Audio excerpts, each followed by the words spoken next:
தமிழ்நாட்டுக்கு நிதி வழங்கும் விவகாரத்தில் ஒன்றிய அரசு மீது கல்விக்கான நாடாளுமன்ற குழு கடும் அதிருப்தியை தெரிவித்துள்ளது.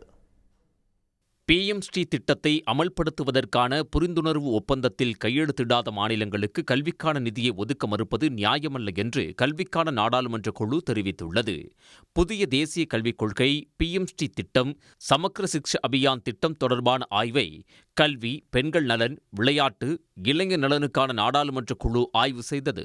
மாநிலங்களுக்கு நிதி ஒதுக்குவது தொடர்பாக தனது கொள்கையை ஒன்றிய கல்வித்துறை மறுபரிசீலனை செய்ய வேண்டும் என்று காங்கிரஸ் MP திக் விஜய் சிங் தலைமையிலான இந்த குழு வலியுறுத்தியுள்ளது.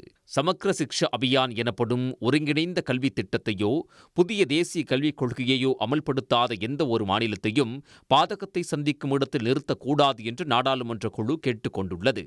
மும்மொழிக் கொள்கை, தேசிய கல்விக் கொள்கையை புறக்கணிக்கும் தமிழ்நாட்டுக்கு 2152 கோடி ரூபாயை ஒன்றிய அரசு நிறுத்தி வைத்திருக்கும் சூழலில் இந்த கருத்தை நாடாளுமன்ற குழு கூறியுள்ளது. உடனுக்குடன் செய்திகளை தெரிந்து கொள்ள சன் நியூஸ் பெல் ஐகானை கிளிக் பண்ணுங்க.